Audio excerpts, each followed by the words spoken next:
Всем привет! Сегодня мы с вами будем отрубать иммобилайзера блоки управления Sirius 32.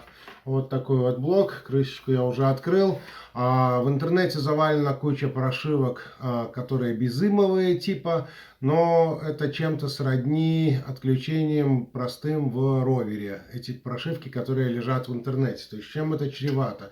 Если в Сириусе просто прошивкой только отключать иммобилайзер, по результату будет неровно работать датчик холостого хода, неверно будет работать лямбда, то есть машина будет жрать больше, чем положено, собственно говоря, и по факту будет хреново разгоняться.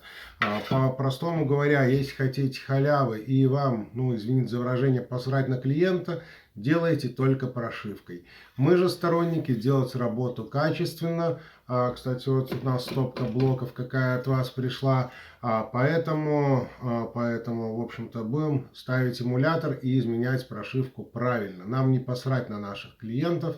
Вот, мы не гонимся за халявой. Да, это стоит немножко дороже, но результат того стоит. Итак, что нам надо для того, чтобы сделать?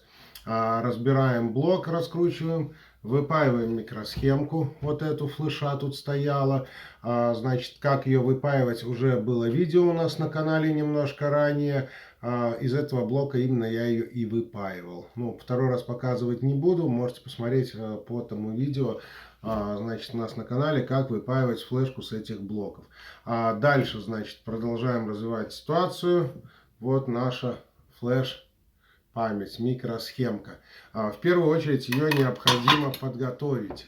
Эту же процедуру следует делать, если вы купили бывшего употребления блок управления Sirius и вам надо привязать его к машинке. Что для этого надо? Для этого мы берем эту микросхемку, нашу чудную, и идем к программатору. Использовать будем вот такой вот чудный программатор с вот таким вот чудным переходничком. Ссылочка на него будет, в общем-то, тоже внизу. Ставим микросхемку. В программатор. И в первую очередь делаем бэкап.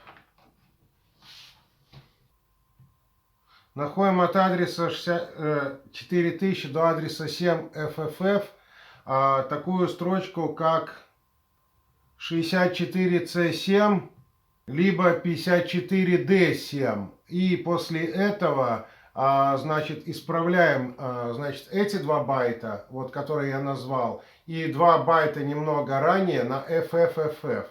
То есть ставим вместо 2 байтов до них F-ки, и эти байты тоже меняем на F. Вот. Находим вот 64C7 элементы, исправляем перед ними 2 байта и их на то, что нам надо.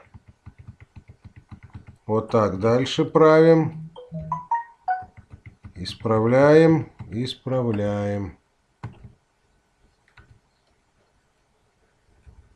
И вот, как я и говорил, 2 байта перед ними и их самих.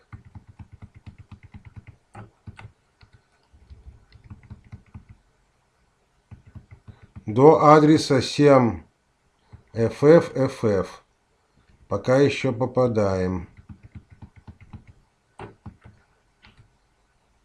Вот еще FE попадает туда же.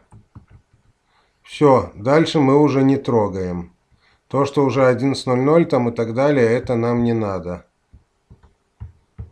Вот, первое изменение наше на 4300.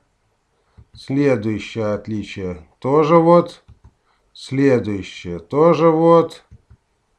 Вот, вот, вот, вот, вот, вот. Вот, вот, вот. И все, на этом заканчивается. Стираем микросхемку сначала. Она у нас, как положено, забэкаплена. Стертая. Можно, конечно, сразу нажимать «Программировать», но я сторонник сначала стереть. Как говорил классик, лучше перебздеть, чем недобздеть. Вот она у нас записалась. Как положено, поднимаем ее с колодки, ставим на место и говорим сверка. Еще раз. Все, сверка окончена. Микросхемка записалась хорошо. Как и куда цеплять уже эмуляторы на микросхеме, я вам показывать не буду, оно в принципе и так понятно. С эмулятором идет в комплекте инструкция, по которой можно понять. Микросхемку тоже уже не буду показывать, как запаивал, ну вот запаял ее. Нормально, потому что я делаю это немножко дольше, может быть, чем кто-то, но я стараюсь сделать это аккуратно. В общем-то надежно, чтобы не было ни холодных паек, ничего плохого. Эмуляторы есть у нас по наличию, если вам необходимы. Пользуемся оригинальными эмуляторами, а не отломами китайскими. Что еще хотел сказать? Наверное, подписывайтесь на наш канал. Ставьте лайк, если видос оказался для вас полезен. Внизу в комментариях пишите, что хотите увидеть на нашем канале еще интересного. Нажимайте на колокольчик, чтобы получать извещения о видео своевременно. До скорых встреч. Пока-пока.